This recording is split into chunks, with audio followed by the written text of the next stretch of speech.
আসসালামু আলাইকুম everyone, welcome back to my channel. আশা করি সবাই ভালো আছেন। চালের গুঁড়া ছাড়াই ময়দা দিয়ে কিভাবে পুলি পিঠা তৈরি করে 7 থেকে 8 দিন অথবা 1 মাস পর্যন্ত খাওয়া যায় সেই রেসিপিটি আজকে আমি আপনাদের সাথে শেয়ার করেছি সংরক্ষণ পদ্ধতি সহ। আশা করি আমার আজকের রেসিপিটি আপনাদের কাছে অনেক ভালো লাগবে আর সহজ লাগবে। ভালো লাগলে আমার চ্যানেলটিকে সাবস্ক্রাইব করে দিবেন প্লিজ। তো চলুন রেসিপিটি শুরু করা যাক। এর জন্য একটি পাত্রে নিয়েছি 1 কাপ ময়দা আর দিয়ে দিয়েছি 1/4 কাপ সুজি, দিয়ে দিব আধা চা চামচ লবণ আর 2 টেবিল চামচ সয়াবিন তেল। এখন সমস্ত উপকরণ ভালো করে ময়ান দিয়ে নিতে হবে। আপনি শুধু ময়দা দিয়েও তৈরি করতে পারেন, তবে সুজিটা হাতের কাছে থাকলে অবশ্যই দিতে চেষ্টা করবেন, তাহলে অনেক বেশি ক্রিস্পি হবে। এভাবে সুন্দর করে ভালো করে ময়ান দিয়ে নিতে হবে। ময়ানটা যত পারফেক্ট হবে আপনার পিঠাগুলো তত পারফেক্ট হবে। এভাবে মুঠি করলে মুঠো হয়ে যাবে আর প্রেস করলে গুঁড়ো হয়ে যাবে, তার মানে ময়ান দেওয়াটা হয়ে গেছে পারফেক্টভাবে।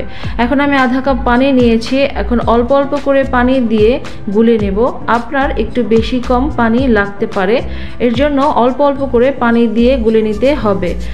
ডোটা বেশি শক্ত অথবা বেশি নরম করা যাবে না, তাহলেও কিন্তু পিঠাগুলো পারফেক্ট হবে না। এখন একটি ঢাকনা দিয়ে ঢেকে রাখবো 15 থেকে 20 মিনিট। অন্য একটি পাত্র চুলাতে বসিয়ে নিয়ে নেব 1 কাপ নারকেল কোরানো আর দিয়ে দিব আধা কাপ চিনি, দিয়ে দেব একটি তেজপাতা আর 2টি এলাচি। চাইলে আপনারা এখানে 2টি দারুচিনিও ইউজ করতে পারেন। আমার কাছে এলাচি আর তেজপাতার ফ্লেভারটাই বেশি ভালো লাগে। এলাচিটা আমি ফাটিয়ে দিয়েছি। এখন সমস্ত উপকরণ ভালো করে নেড়ে চেড়ে অল্প আঁচে নারকেল আর চিনিটাকে পানিটা শুকিয়ে যাওয়ার আগ পর্যন্ত ভেজে নিতে হবে। একদম পানিটাকে শুকিয়ে ফেলতে হবে। পানি থাকলে কিন্তু পিঠাগুলো অনেক দিন পর্যন্ত সংরক্ষণ করে আপনি খেতে পারবেন না আর মচমচে হবে না। পানিটা শুকিয়ে নিয়েছি। এখন দিয়ে দিব 1/4 কাপ দুধ। গুঁড়ো দুধ দিলে আরও বেশি মজা হবে পিঠাটা। চাইলে আপনি এটা স্কিপ করতে পারেন, তবে দিলে বেশি মজা হবে। এখন চুলাটা কিন্তু বন্ধ করে দিয়েছি। নারকেলের সাথে ভালো করে মিশিয়ে নিয়েছি। দেখুন এভাবে ভালো করে নেড়ে চেড়ে মিশিয়ে নিয়েছি। এখন ঠান্ডা করে পিঠা তৈরি করে নেব। এখন আমরা ডোটা দেখে নিব। এখন ভালো করে আরও কিছুটা মেখে নিব যাতে পিঠাগুলো মসৃণ হয় আর মুচমুচে হয়। 4টা ভাগ করে নিয়েছি। এখন একটা ভাগ দিয়ে ভালো করে রুটি বেলে নেব। অল্প করে আটা ছড়িয়ে দিয়ে তারপর আপনি রুটি বেলে নেবেন। আর খেয়াল রাখবেন রুটিটা অবশ্যই পাতলা করে আপনাকে বেলতে হবে, তাহলে পিঠাগুলো অনেক ক্রিস্পি হবে আর অনেক দিন পর্যন্ত আপনি সংরক্ষণ করে খেতে পারবেন। নারকেলের পুরটা হালকা গরম থাকতে এভাবে দলা পাকিয়ে নিতে হবে। বেশি ঠান্ডা হয়ে গেলে কিন্তু ঝুরঝুরি হয়ে যাবে, তখন এরকম পারফেক্টভাবে আপনি পিঠাগুলো তৈরি করতে পারবেন না। এখন পিঠাগুলো তৈরি করে নেব। এভাবে পুর দিয়ে চারপাশে এভাবে চেপে চেপে দিতে হবে, নয়তো পরে তেলে ভাজার সময় পিঠাগুলো বের হয়ে যেতে পারে। এভাবে সুন্দর করে একটি রুটি দিয়ে 3টি পিঠা তৈরি করে নিচ্ছি। দেখুন এভাবে চেপে চেপে পিঠাগুলোকে সাইডগুলো প্রথমে লাগিয়ে নিতে হবে। তো এখন আমি একটি পিৎজা কাটার দিয়ে কেটে নিচ্ছি। আপনারা চাইলে বোতলের মুখ অথবা কুকি কাটার অথবা ছুরি যেটা দিয়ে ইচ্ছা কেটে নিতে পারেন, তবে এই ধরনের পিৎজা কাটার দিয়ে কেটে নিলে দ্রুত আপনি কেটে নিতে পারবেন। দেখুন তৈরি হয়ে গেছে পিঠা। আমি 3টা পিঠা এভাবে পিৎজা কাটার দিয়ে সুন্দর করে কেটে নিচ্ছি। আর এই পিঠাগুলো কিন্তু তেলে ভাজার সময় একদমই খুলে যাবে না, এর জন্য ভয় পাওয়ার কোনো কারণ নেই। এখন এগুলোকে তেলে ভেজে নেব। যে পরিমাণ দেখিয়েছি তা দিয়ে 11-12টা পিঠা হবে। এবার তেলটা ভালো করে গরম করে তারপর আঁচটাকে একদম লোতে করে দিতে হবে। অল্প আঁচে পিঠাগুলো আপনাকে ভেজে নিতে হবে। উল্টে পাল্টে পিঠাগুলোকে ভেজে নিতে হবে। আঁচ বাড়ানো থাকলে উপর থেকে লাল হয়ে যাবে আর ভেতর থেকে কাঁচা থেকে যাবে, তাহলে পিঠাগুলো আপনি বেশি দিন সংরক্ষণ করে খেতে পারবেন না।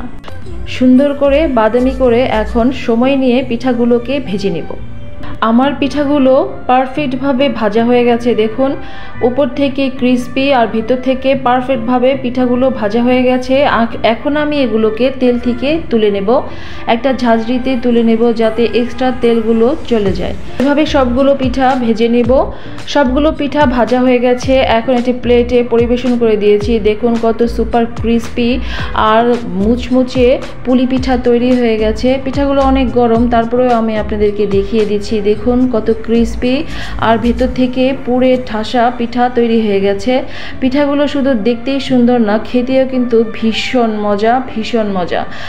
আপনারা বাসায় ট্রাই করলে এটা বুঝতে পারবেন। দেখুন ভিতর থেকে পুরে ঠাসা আর কতটা ক্রিস্পি হয়েছে পিঠাগুলো তা হয়তো আপনারা দেখেই বুঝতে পারছেন। আজকে আমি আপনাদেরকে খুবই মজাদার একটি পিঠা তৈরি করে দেখাবো। তার নাম হচ্ছে ডিম পিঠা বা ডিমের ঝাল পোয়া পিঠা। এই পিঠাটি খেতে কিন্তু ভীষণ মজা। যারা খেয়েছেন তারা তো জানেন, আর যারা এখনও তৈরি করেননি তারা আজই তৈরি করে ফেলে। তো চলুন কথা না বাড়িয়ে রেসিপিটি শুরু করা যাক। প্রথমে একটি পাত্রে নিয়ে নেব 1 কাপ চাল। আমি এখানে ভাতের চাল নিয়েছি। আপনারা চাইলে আতপ চাল অথবা পোলার চালও ব্যবহার করতে পারেন। এখন চালটাকে প্রথমে ভালো করে ধুয়ে নেব। ময়লা পানিটা বের হয়ে যাওয়ার পরে আমরা চালটাকে ভালো করে বেশি করে পানি দিয়ে ভিজিয়ে রাখবো 4 ঘন্টা। সবচেয়ে ভালো হয় যদি আপনি সারা রাত ভিজিয়ে রাখতে পারেন, তাহলে ব্লেন্ড করতে বা বাটতে সুবিধা হয়। এখন ঢেকে রেখে দিয়েছিলাম 4 ঘন্টা। 4 ঘন্টা পর ফিরে আসছি। দেখুন চালের কালারটা চেঞ্জ হয়ে গেছে আর ফুলে অনেকটাই বেশি হয়ে গেছে। এখন আরেকবার ধুয়ে নেব, তারপর চালটাকে ভালো করে ব্লেন্ডারে ব্লেন্ড করে নেব। চাইলে আপনারা পাটাও বেটে নিতে পারেন। আমি ব্লেন্ডারে ব্লেন্ড করে নিয়েছি। তো বেশি পানি দিবেন না, অল্প পানি দিয়ে ব্লেন্ড করে নিতে হবে। এখন দিয়ে দেব এখানে 2টো পেঁয়াজ কুচি করে নিয়েছি। পেঁয়াজ কুচি দিয়ে দিলাম। দিয়ে দেব এখন স্বাদ মতো কাঁচামরিচ, যে যেরকম ঝাল খেতে পছন্দ করেন। দিয়ে দেব ধনেপাতা কুচি। ধনেপাতা কুচি এখানে একটু বেশি দিলেই ভালো লাগে বেশি। এখন দিয়ে দেব 2টো ডিম, এই পিঠার মেইন ইনগ্রিডিয়েন্ট। 2টো ডিম দিয়ে দিলাম। এখন এখানে দিয়ে দেব 1 চা চামচ আদা রসুন বাটা, আমি একসাথে বেটে নিয়েছিলাম। এখন দিয়ে দেব স্বাদ মতো লবণ। আমি এখানে 1 চা চামচ লবণ ব্যবহার করেছি, আপনারা আপনাদের স্বাদ মতো দিয়ে নেবেন। দিয়ে দিলাম 4 ভাগের 1 চা চামচ হলুদ। হলুদ বেশি দিবেন না। দিয়ে দিলাম আধা চা চামচ মরিচের গুঁড়ো। আপনারা ঝালটা আপনাদের স্বাদ মতো দিয়ে নিতে পারেন। এখন সমস্ত উপকরণ ভালো করে মেখে নিতে হবে। চাইলে আপনারা এই কাজটি হাত দিয়ে অথবা হ্যান্ড উইক্স দিয়ে করে নিতে পারেন। আমি একটি চামচ দিয়ে এখন ভালো করে মিশিয়ে নেব। খুব ভালো করে মিশিয়ে নিতে হবে যাতে সব কিছু একসাথে খুবই ভালো করে মিশে যায়। যেহেতু এটাতে ডিম দেওয়া আছে, না বেশি ঘন না বেশি যেহেতু চাল বাটা দিয়ে তৈরি করছি সেহেতু এটাকে রেখে দিতে হবে না, এখন সাথে সাথেই পিঠা তৈরি করে নিব। এর জন্য একটি ছোট্ট কড়াই বসিয়ে নিয়েছি, তারপর 5 মিনিট গরম করে নিয়েছি। তারপর এতে পর্যাপ্ত পরিমাণ তেল দিয়ে তারপর আরও কিছুক্ষণ গরম করে নিয়েছি। তেলটা অনেক গরম হয়ে গেছে। দেখুন আপনারা যে কোনো প্যানে তৈরি করে নিতে পারেন। ছোট কড়াইতে করলে তেল কম লাগে আর পিঠাগুলো ফুলকো ফুলকো। এখন পিঠাগুলো একে একে ভেজে নেব। আমি একটি মেজারমেন্ট কাপের হাফ কাপ করে দিয়ে দিয়েছি। আপনারা যে কোনো বাটি অথবা যে কোনো চায়ের কাপ দিয়েও দিতে পারেন, তবে একই পরিমাণে দিলে একই রকম হবে পিঠাগুলো। একটা পিঠা দিয়েছি, তারপর এক পাশ হয়ে যাওয়ার জন্য অপেক্ষা করেছি। এক পাশ হয়ে যাওয়ার পর আপনি পিঠাগুলো উল্টে দিবেন। তারপর আরও এক পাশ হয়ে যাওয়ার আগ পর্যন্ত অপেক্ষা করতে হবে। তারপর একটি স্টিক দিয়ে এভাবে চেক করে দেখব, স্টিকটি যদি একদম ক্লিন আসে তার মানে পিঠাটি ভেতর থেকেও পারফেক্টভাবে কুক হয়ে গেছে। আমার পিঠাটি পারফেক্টভাবে কুক হয়ে গেছে। এখন আমি একটি তেল ছাঁকনি দিয়ে পিঠাটিকে তুলে তেলটা ঝরিয়ে নেব। দেখুন কত সুন্দর ফুলকো একটি পিঠা হয়ে গেছে। চাল ভিজিয়ে রেখে বেটে নিতে যদি আপনাদের কাছে ঝামেলা মনে হয় তাহলে আপনারা বাজার থেকে কিনে আনা চালের গুঁড়ো দিয়েও এই পিঠাটি তৈরি করতে পারেন। তবে সেক্ষেত্রে চালের গুঁড়োটাকে আপনাকে কুসুম গরম পানি দিয়ে কিছুক্ষণ ভিজিয়ে রাখতে হবে। দেখুন কত ক্রিস্পি হয়েছে প্রতিটি পিঠা। এভাবে সবগুলো পিঠা আমি তৈরি করে নিয়েছি। দেখুন কত সুন্দর লাগছে দেখতে আর কতটা ক্রিস্পি হয়েছে তা তো আপনারা হয়তো দেখেই বুঝতে পারছেন। পিঠাগুলো কিন্তু ভীষণ মজা, যাকে আপনি তৈরি করে খাওয়াবেন সেই আপনার প্রশংসা করবে। যারা মিষ্টি খাবার পছন্দ করেন না তাদের জন্য এই পিঠাটি পারফেক্ট একটি রেসিপি। সকালের নাস্তা অথবা বিকালে আপনি এই পিঠাটি তৈরি করে পরিবারের সবাই মন জয় করতে পারেন। পিঠাগুলোর ভেতর থেকে যে কত সুন্দরভাবে কুক হয়ে গেছে, আমি একটি পিঠা ভেঙে দেখিয়ে দিলাম। উপর থেকে সুপার ক্রিস্পি আর ভেতর থেকে পিঠাগুলো কিন্তু তৈরি করেই যে খেতে হবে এমন কিন্তু না। আপনারা পিঠাগুলোকে রাতে তৈরি করে সকালেও খেতে পারেন, তবে আমার কাছে ক্রিসপি পিঠাটাই বেশি মজা লাগে। আজকে আমি তৈরি করে দেখাবো খিরসা পাটিসাপটা। খুবই মজাদার এই রেসিপি, আশা করি আপনাদের কাছে ভালো লাগবে আর সহজ লাগবে। ভালো কথা না বাড়িয়ে রেসিপিটি শুরু করা যাক। প্রথমে একটি পাত্রে নিয়ে নেব 1 কাপ শুকনো চালের গুঁড়া। বাজারের শুকনো চালের গুঁড়া আমি এখানে ব্যবহার করেছি, আপনারা চাইলে ভেজা চালের গুঁড়াও ব্যবহার করতে পারেন। এখন এখানে দিয়ে দিলাম আধা কাপ ময়দা। ময়দা দিলে পিঠাগুলো অনেক সফট হবে। এখন এখানে দিয়ে দিব 2 টেবিল চামচ গুঁড়া দুধ। এই গুঁড়ো দুধ দিলে পিঠার স্বাদ অনেক বেড়ে যাবে।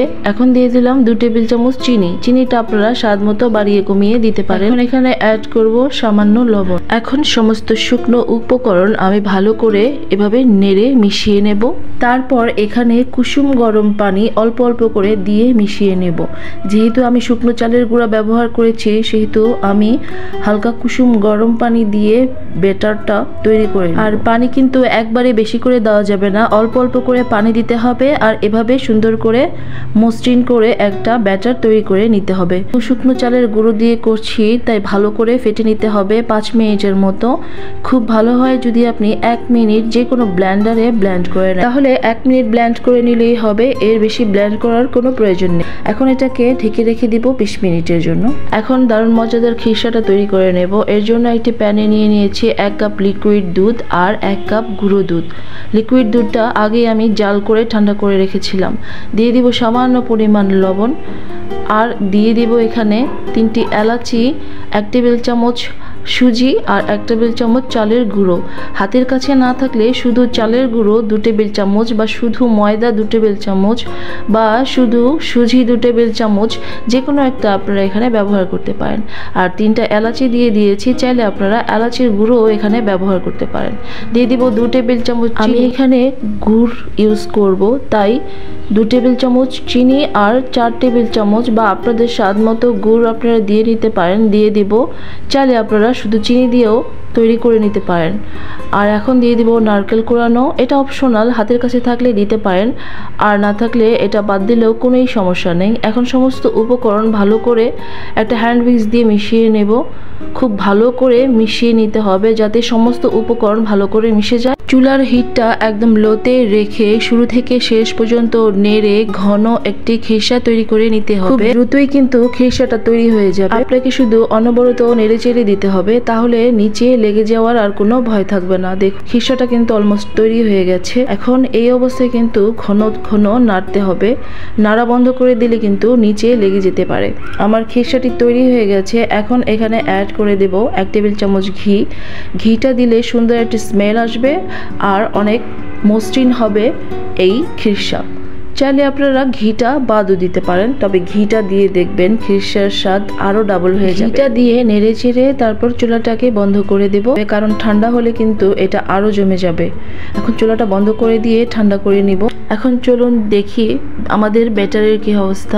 ব্যাটারটাকে 20 মিনিটের জন্য ঢেকে রেখে দিয়েছিলাম। দেখুন অনেকটাই ঘন হয়ে গেছে। এরকম ঘনত্বের একটি ব্যাটারি আমাদের লাগবে। বেশি পাতলা অথবা বেশি ঘন ব্যাটার কিন্তু এখানে ব্যবহার করা যাবে না। আমি ব্যাটারটাকে আরো কিছু সময় নেড়ে চেড়ে নিলাম। এখন এখান থেকে কিছুটা পরিমাণ ব্যাটার আমি অন্য একটি বাটিতে তুলে নেব। এটা দিয়ে আমি একটু কালার ইউজ করে ডিজাইন করে নিব। এর জন্য আমি এখানে জর্দা রং ব্যবহার করছি। চাইলে আপনারা লিকুইড ফুড কালারও এখানে ইউজ করতে পারেন। সামান্য পরিমাণের জর্দার রং এভাবে ভালো করে নেড়ে চেড়ে মিশিয়ে নিতে হবে। এখন পিঠাগুলো তৈরি করে নিব চলুন। এর জন্য একটি প্যান বসিয়ে দিব চুলাতে। প্যানটাকে কিন্তু বেশি গরম করা যাবে না, একদম লো আছে প্যানটাকে আমরা গরম করে নিয়েছি। তারপর তেল ব্রাশ করে দিতে হবে। এর জন্য আমি একটি কেচাপের বোতলে ব্যাটার ঢেলে নিয়েছি। আপনারা চাইলে বোতলের মুখ ফুটো করেও করতে পারেন। এখন একটি গোল চামচ দিয়ে 1 চামচ ব্যাটার দিয়ে দিয়েছি। তারপর এভাবে প্যানটাকে ঘুরিয়ে দিতে হবে। এখন 1 মিনিটের জন্য আমি পিঠাটাকে ঢেকে দিই। 1 মিনিট পর ফিরে আসছি। দেখুন পিঠাটা কালারটা চেঞ্জ হয়ে গেছে, তার মানে পিঠাটা অলমোস্ট ডান হয়ে গেছে। এখন ঢাকনা খুলে আরো কিছুক্ষণ সময় অপেক্ষা করব পিঠাটা ভালো করে হওয়ার জন্য। প্রতিটা পিঠা কিন্তু 2 মিনিটের মতো সময় লাগবে। এখন এভাবে লম্বা করে খিরসা দিয়ে দিব, আর খিরসা একটু বেশি করে দিলে খেতে বেশি ভালো লাগে। এখন যে পাশে খিরসা দেওয়া হয়েছে সেই পাশ থেকে ফোল্ড করে নিতে হবে। দেখুন এভাবে সুন্দর করে ফোল্ড করে দেখুন কত সহজে এই পিঠাটা ফোল্ড হয়ে যাচ্ছে। কত সুন্দর হয়েছে দেখতে পিঠাটা, তাই না? ফোল্ড করা হয়ে গেলে এখন আরও কিছুটা সময় আমি পিঠাটাকে দু পিঠ উল্টে পাল্টে সেঁকে নিই। আমি দু পিঠ উল্টে পাল্টে পিঠাটাকে সেঁকে নিয়েছি। তৈরি হয়ে গেছে আমার প্রথম পিঠা। কত সুন্দর তৈরি হয়ে গেছে। এখন এই পিঠাটাকেও আমি উল্টে পাল্টে কিছুক্ষণ সেঁকে তারপর তুলে নিব। পিঠাগুলো দেখতে কিন্তু ভীষণ সুন্দর, তাই না? পিঠাগুলো খেতেও কিন্তু ভীষণ মজা। আমার চ্যানেলে আরও অনেক মজার মজার পিঠার রেসিপি আছে, চাইলে আপনারা ভিজিট করে নিতে পারেন।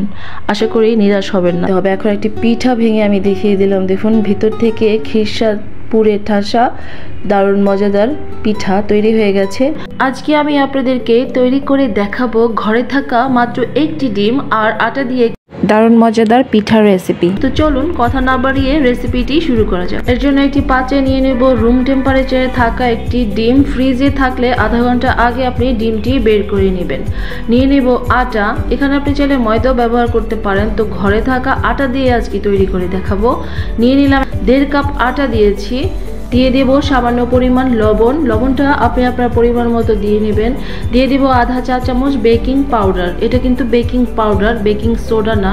দিয়ে দিব 2 টেবিল চামচ নারকেল কোড়ানো। হাতের কাছে নারকেল কোড়ানো থাকলে অবশ্যই দিবেন, তাহলে পিঠার স্বাদ ডাবল হয়ে যাবে। আর না থাকলে বাদ দিতে পারেন। দিয়ে দেব 3 টেবিল চামচ চিনি। চিনিটাকেও আপনি আপনার স্বাদ মতো বাড়িয়ে কমিয়ে নিতে পারেন। এখন দিয়ে দেব এখানে 2 টেবিল চামচ সাদা তেল। যদি ডিমের স্মেল আপনার ভালো না লাগে তাহলে আপনি এখানে আধা চা চামচ এলাচের গুঁড়ো ব্যবহার করতে পারেন, তাহলে সুন্দর একটা স্মেল হবে আপনার নাস্তাটিতে। এখন ভালো করে এভাবে হালকা হাতে মেখে নিতে হবে। একসাথে বেশি আটা দিয়ে দেবেন না, তাহলে শক্ত হয়ে গেলে খেতে ভালো লাগবে না। মাখানোর সময় যদি আপনার মনে হয় যে ডোটি একটু নরম মনে হচ্ছে, তাহলে আরও কিছু আটা আপনি এখানে ব্যবহার করতে পারেন। অনেক সময় ডিম বড় থাকে ছোট থাকে, সেই অনুযায়ী আপনার আটা বেশি কম লাগতে পারে। এখন সমস্ত উপকরণ ভালো করে মেখে নেব। এভাবে সুন্দর করে ভালো করে মেখে নিতে হবে। যত সুন্দর করে আপনি মেখে নিতে পারবেন ততই সুন্দর হবে আপনার নাস্তাটি। মেখে নেওয়া হয়ে গেছে। দেখুন এরকম বেশি নরমও না আবার বেশি শক্তও না, এরকম একটি ডো তৈরি করে নিয়েছি। দেখুন এখন এটি রেস্টে রাখার কোনোই প্রয়োজন নেই, সাথে সাথেই তৈরি করে নেব। আমি এখানে সামান্য পরিমাণে তেল লাগিয়ে নিয়েছি, আপনারা চাইলে আটাও ব্যবহার করতে পারেন। এখন এইভাবে দেখুন রোল করে নিব। এভাবে রোল করে তারপর আমি কেটে নেব। আপনারা চাইলে যে কোনোভাবে যে কোনো স্টাইলে যে কোনো ডিজাইনে এগুলোকে কেটে নিতে পারেন। আমি এখন এভাবে সবগুলোকে ছুরি দিয়ে কেটে নিব। তারপর পছন্দ মতো নাস্তার শেপ দিয়ে নিব। হাতে নিয়ে তারপর এভাবে হালকা হাতে প্রেস করে দিব। হালকাভাবে প্রেস করবেন, বেশি চাপাচাপি করবেন না। দেখুন একটি নাস্তার শেপ তৈরি হয়ে গেছে। এভাবে সবগুলো নাস্তার শেপ আমি তৈরি করে নিব। একদম অল্প আঁচে আমি পিঠাগুলোর এক পাশ যখন হালকা হয়ে গেছে তারপর উল্টে দিচ্ছি। এভাবে উল্টে পাল্টে অল্প আঁচে আপনাকে এই নাস্তাগুলোকে ভেজে নিতে হবে, তাহলে ফুলে ডাবল হয়ে যাবে আর খেতেও মজা লাগবে আর ভিতর থেকেও কাঁচা থেকে যাওয়ার কোনো ভয় থাকবে না। এক পাশ বাদামি হয়ে যাওয়ার পর আমি উল্টে দিয়েছিলাম, এখন আরও এক পাশ বাদামি হয়ে গেছে। এখন উল্টে দিচ্ছি। দেখুন পিঠাগুলো দেখতে কত সুন্দর হয়েছে আর অনেক ফুলে উঠেছে কিন্তু পিঠাগুলো। আশা করি আমার আজকের পিঠাগুলো আপনাদের অনেক ভালো লেগেছে। আজকের মতো এখানেই শেষ করছি। আল্লাহ হাফেজ।